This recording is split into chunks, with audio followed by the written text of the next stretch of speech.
kewirausahaan dari Universitas Teknologi Digital Fakultas Hukum. Alhamdulillah telah bisa main ke sini supaya ingin juga tahu wawasan baru, tahu tentang gimana ilmu usaha, alhamdulillah dipertemukanlah takdir Allah sama Bapak. Ya. Di sini saya akan bertanya beberapa soal usaha yang Bapak jalan ini. Ya. Baik, Pak, apa tujuan awal Bapak untuk memilih buka usaha ini? Ya sekalian ya perkenalan teman-teman, kenalin saya Huda Ramadan. Alhamdulillah hari ini ya judulnya memang qadarullah Allah takdirkan, Allah amanahkan kegiatan usaha ke saya gitu. Dan saat ini alhamdulillah ada dua usaha yang lagi dijalanin dari 2018 berarti. Yang satu 2018 yaitu si kopinya, transit kopi ini. Yang satu lagi dia lebih ke jualan online gitu, karena memang sekarang itu kalau buat makanan apa-apa tinggal pesen via platform kayak gitu ya. Jadi kita juga bikin satu brand lagi yang memang khusus buat jualan online, yaitu ayam tumpah sama nasi berlemak. Jadi ada dua merek sebetulnya, ada dua produk sih gitu loh. Nah, tujuannya sendiri sebetulnya ya udah pasti ya, kalau ditanya orang usaha tujuannya apa, pasti nyari untung, nyari. Tapi tergantung juga mau dijawabnya konteksnya apa nih. Konteks usaha artinya usaha, konteks bisnis ya pasti tiap usaha itu ya nyari keuntungan gitu ya. Tapi kalau kita bicara lagi lebih spesifik lagi dari si keuntungan ini, mungkin kalau buat saya memang keuntungan ini bukan hanya sejumlah nilai, artinya sejumlah nilai materi lah ya, profit uang. Tapi insya Allah kita juga memang punya target keuntungan itu haruslah berupa benefit, bukan hanya profit. Kalau profit jelas terukur, hari ini penjualan sekian, profitnya sekian, terukur. Ada satu hal lagi yang insya Allah kita targetkan, yaitu keuntungan atau benefit lah. Contoh misalkan satu, ya alhamdulillah kita bisa buka lapangan pekerjaan buat teman-teman yang lain gitu. Kita di sini di Transit Kopi sendiri hari ini kita ada tiga teman-teman dari yatim piatu yang alhamdulillah gabung sama kita di sini, bekerja di sini. Ya ini salah satu bentuk benefit yang memang kita targetkan gitu ya. Artinya kita bisa buka lapangan pekerjaan untuk teman-teman yang lain yang memang mencari pekerjaan. Yang kedua adalah gimana caranya juga memang tujuan kami di sini lewat si usaha ini kita juga bisa ngasilin si manfaat, nilai manfaat untuk banyak pihak. Tadi misalkan untuk teman-teman dari sisi pekerjaan. Yang kedua adalah kita juga alhamdulillah dengan warga sini ya, sekitar di belakang misalkan ada kegiatan apa ya kita selalu support, kita ya kerjasama dengan Karang Taruna dan lain-lain seperti itu. Yang ketiga sebetulnya insya Allah mudah-mudahan Allah istiqomahkan, kita juga punya tujuan dengan usaha ini, gimana caranya si usaha ini juga jadi media taatnya kita sama Allah, media ibadahnya kita sama Allah. Karena ternyata ya kalau kita bicara ibadah ya nggak sesempit sholat, saum, zakat selesai sampai situ enggak gitu. Karena ternyata betul sangat luas gitu. Apapun yang kita lakuin ya insya Allah kalau niatnya benar karena Allah ya bisa jadi bernilai ibadah insya Allah gitu. Dan nanti mungkin akan terlihat, akan terasa di proses dan di hasil usahanya nanti kalau misalkan memang kita niatinnya seperti itu gitu. Itu sih teh. Jadi satu udah pasti konteks bisnisnya tujuannya nyari untung ya, nyari kedua adalah jadi media benefit, gimana caranya si usaha ini bisa ngasih manfaat ke banyak pihak, banyak orang. Yang ketiga, usaha ini juga bertujuan yang bisa jadi media ibadah buat kita gitu. Gitu. Ada lagi nih Pak, kapan Bapak mulai usaha ini? Tadi ya sudah dijelaskan dari 2018. Sebetulnya kalau mulai usahanya sendiri dari 2013. Oh iya. 2013 bulan Maret masih ingat. Masih betul kopi atau yang Betul. 2013 bulan Maret, lokasinya di Jalan Tubagus Ismail. Waktu itu saya pertama kali bikin kedai kopi, namanya Kopi Panggang di Jalan Tubagus Ismail. Waktu itu sih 2013 masih belum kayak sekarang kami shop banyak gitu. Bahkan film filosofi kopi juga itu kan 2015-an kalau nggak salah, 2015-an. Jadi waktu itu masih agak aneh sih jualan kopi pinggir jalan pakai kedai gitu, orang masih ngelihatnya masih aneh, masih jarang. Gitu 2013 berarti teh. Mengapa Bapak memilih usaha di bidang perkopian? dari banyak bidang ya. Dari banyak bidang, Ya. dari banyak produk ya, Ya. kenapa pilih kopi? Pertama karena emang seneng sih kopi, Hobi. seneng banget kopi. Terus yang kedua dari sisi produksi kopinya sendiri, artinya minum kopi ini ternyata sampai datang ke meja kita, misalkan satu gelas kopi itu ternyata tahapannya panjang banget gitu loh. Prosesnya panjang banget, ceritanya banyak banget di situ, dan banyak banget orang terlibat di situ dari satu cangkir kopi itu. Dari mulai teman-teman petani, teman-teman pengepul atau bandar kayak gitu, sampai dengan pengelola atau bahasanya adalah roaster, jadi tukang manggang kopinya, sampai dengan yang terakhir itu adalah baristanya gitu lah, yang nyajiin kopi seperti itu. Oh, panggang itu apa? Iya, dipanggang, si kopi itu dipanggang gitu. Ada lagi. Mohon maaf ya Pak, kira-kira berapa omset Bapak per bulan di usaha ini yang sedang Bapak jalani? Yang kapan nih? Yang Keseluruhan. sekarang atau yang dulu? Yang sekarang Yang sekarang ya. Sekarang sih alhamdulillah mulai membaik ya, setelah kemarin 2 tahun. COVID. Iya, 2 tahun lebih. Saya pikir hampir semua bidang sih pasti Ya, kena ya, sih. benar. Mau bidang usaha apapun pasti kena. Dan sampai ya kemarin itu fase PPKM terlebih, di sini kita nggak boleh dine in, nggak boleh makan di tempat, nggak boleh terima tamu untuk makan di tempat, semuanya take away atau online kan. Nah itu lumayan tuh, setahun lebih tuh. Nah setelah PPKM selesai, mulai bisa terima dine in lagi, boleh makan di tempat lagi.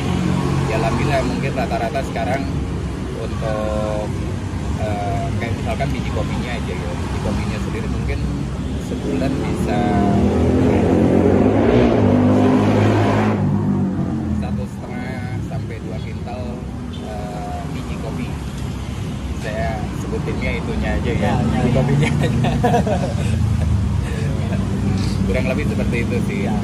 Cuman overall ya alhamdulillah, tadi saya bilang sekarang sih mulai membaik, alhamdulillah. Kalau untuk karyawan Bapak saat ini ada berapa? Total saat ini ada 12, dan ini juga sama, kita baru mulai masuk lagi. Untuk itu sebelum PPKM, sebelum pandemi itu sampai dengan 20 lebih. Pas pandemi ya memang mau tidak mau ya, karena kondisi usahanya memang seperti itu, akhirnya ada beberapa teman-teman yang akhirnya dirumahkan seperti itu. Dan sekarang udah mulai kita rekrut lagi seiring dengan si bisnisnya sendiri, alhamdulillah mulai membaik seperti itu. Sekarang sih total sekitar 12-an. Itu udah sama yang online itu, Pak? Udah sama yang online.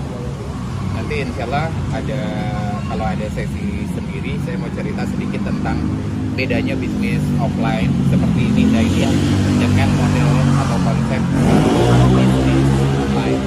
Boleh, Pak. Ya. Nah, Pak, selanjutnya pertanyaan selanjutnya. Nah, bagaimana strategi Bapak dalam menjalani usaha ini, Pak?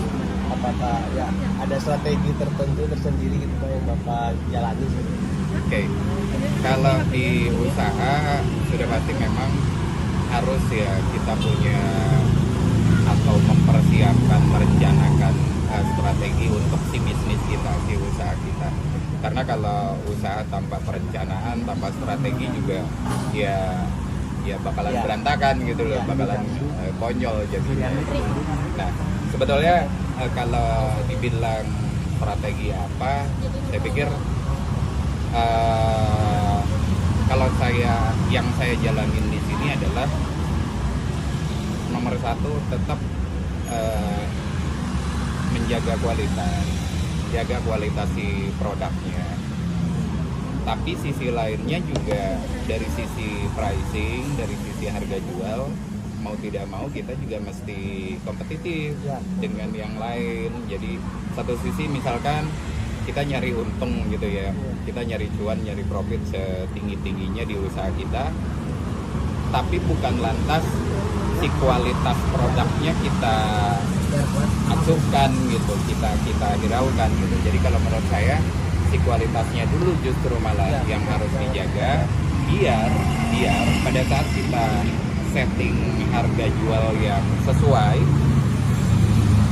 customer juga jadi apa ya, jadi oh iya worth it gitu ya dengan kualitas seperti itu, harga seperti itu. Karena beberapa teman-teman pedagang atau pengusaha juga mungkin masih ada yang hanya fokus ke masalah pricing, misalkan bahan baku sekian, biaya operasional sekian, harga jualnya sekian, biar dapat cuannya sekian, profitnya sekian, tanpa memperhatikan konsistensi dari kualitas produknya seperti itu. Itu sih. Apa pertanyaan selanjutnya, karena kita kan memang di Fakultas Hukum gitu Pak ya, pasti ada pertanyaan-pertanyaan tentang hukumnya gitu Pak. Ini ada pertanyaan yang apa peran orang hukum dalam mendukung usaha Bapak gitu, dalam perpajakan saya pikir kalau untuk bidang bisnis, bidang usaha itu sisi hukum itu sangat penting. Contoh misalkan yang paling mendasar adalah setiap usaha itu haruslah punya izin usaha. Dari mulai level yang paling bawah adalah surat izin domisili usaha, kita urus ke dari mulai RT RW, kecamatan sampai dengan di kelurahan, surat izin domisili usaha, sampai dengan mungkin ya, sekalipun kita tidak berharap ya, misal di usaha itu kita ada permasalahan hukum dari sisi entah merek dagang kita misalkan, atau apapun, sudah pasti kan ini butuh ya sisi legal, sisi hukum gitu loh, seperti itu. Hak cipta kita itu. Betul. Tambah lagi kalau misalkan memang si bisnisnya berkembang semakin besar, nah ini kan semakin butuh lagi nanti dari sisi hukumnya, entah itu pembentukan PT misalkan, izin legalitas yang lebih besar dan lain-lain seperti itu. Iya, semua bidang kayaknya butuh gitu Pak ya. Iya, betul. Oke Pak, pertanyaan selanjutnya, apa tantangan terbesar Bapak dalam menjalani usaha ini Pak? Ada tantangan tersendiri yang pusing mah udah manusiawi. Pusing udah manusiawi ya. Oke. Tantangan terbesar ya, betul sih. Kalau dari sisi usaha mungkin masa pandemi kemarin luar biasa ya, dan itu sesuatu yang kita nggak pernah bayangin dari tahun-tahun sebelumnya. Let's say tadi saya bilang saya mulai usaha 2013, 2014, 2015, kita nggak pernah kebayang bahwa di 2020 awal, karena pandemi itu 2020 awal kan, 2020 itu akan ada ya Masya Allah gitu, ujian seperti itu gitu loh, pandemi seperti itu sih. Ya betul ya, sisi bisnisnya kendala terbesarnya adalah si masa pandemi kemarin, tapi qadarullah alhamdulillah sekarang makin membaik. Nah tapi kalau kita bicara spesifik di bisnis kopi kendala terbesarnya adalah di supply bisnisnya. Betul, supply biji kopinya. Dimana kalau sekarang sih alhamdulillah ya, mulai teman-teman petani juga mulai teredukasi dari mulai mereka pemilihan bibit, penanaman, media tanahnya, karena memang di kopi itu tadi saya bilang untuk sampai jadi satu gelas kopi itu panjang banget gitu loh ceritanya, tahapannya gitu loh. Contoh misalkan ada satu pohon kopi itu ditanam di yang sekitar pohon itu ada pohon buah-buahan, maka si biji kopi itu bahkan sampai jadi minuman kopinya itu memang akan ada flavor, ada taste rotinya, buah-buahannya gitu loh. Nah, jadi sampai tahap pemilihan media tanamnya, bibitnya, bahkan ya cara perawatan si tanaman kopinya dan lain-lain gitu ya. Nah, saya pikir kalau di bidang kopi ya kendalanya masih di supply beans-nya itu, biji kopinya. Betul banyak, tapi kalau kita bicara yang berkualitas baik, nah ini yang masih masih jadi kendala gitu loh. Biji kopi dengan kualitas yang baik. Kalau asal biji kopi asal ya banyak. Nah ini juga memang jadi tantangan untuk banyak pihak juga. Beberapa tahun lalu saya sempat ngobrol dengan teman-teman mahasiswa ITB, di mana mereka ada tugas dari kampusnya juga, dari universitasnya juga. Mereka datang ke satu kelompok tani kopi, mereka lakukan wawancara di sana, dan mereka coba cari beberapa kendala di teman-teman petani sampai akhirnya, contoh misalkan masalah teman-teman petani itu mereka bisa upgrade kualitas dari si biji kopinya dengan catatan si harga jual biji kopinya juga lebih baik katanya. Memang selama ini seperti apa? Selama ini ya kami tidak bisa jual dengan harga yang baik karena sistemnya masih dibeli oleh si bandar. Jadi contoh gini, saya sebagai bandar atau pulang gitu ya, saya datang ke kelompok tani ini belum mulai tanam, tapi saya sudah masukin uang. Artinya apa? Nanti kalau panen nggak boleh dijual ke siapapun, harus ke saya lagi gitu. Dengan catatan juga harganya dipatok sama saya gitu. Artinya tadi teman-teman petani kopi ini nggak bisa mereka jual dengan harga baik gitu, karena udah dipatok duluan dari awal seperti itu. Itu sih kurang lebih kalau misalkan bicara tentang kendala. Saya pikir spesifik mengenai bisnis kopi masih terkendala di biji kopi dengan kualitas baik. Ya, itu sih yang kayak banyak gitu ya yang harga sangat mahal sekarang dan kopi, tapi masih kualitas masih diasingkan, tersingkirkan gitu kan. Betul. Atau bisa dibalik bahasanya adalah kalaupun kita pengen atau bisa dapetin biji kopi dengan kualitas baik, ya tadi konsekuensinya harganya luar biasa. Hanya harga ya, kualitas nggak mungkin berbohong lah gitu. Seperti itu. Harga dan kualitas. Ya, Harga dan kualitas. apa ini Pak selanjutnya? Terakhir. Dua lagi. Bagaimana cara Bapak mengatasi setiap masalah gitu yang ada di entah itu karyawan, entah itu ya bagaimana cara Bapak menghadapi masalah-masalah yang ada di bisnis yang gitu ya. Baik. Mungkin tiap orang juga pasti punya caranya masing-masing ya dalam menghadapi masalah, menyelesaikan masalah. Hanya saja balik lagi tadi ke pertanyaan paling awal sebetulnya. Pertanyaan pertama itu apa tujuan bikin bisnis?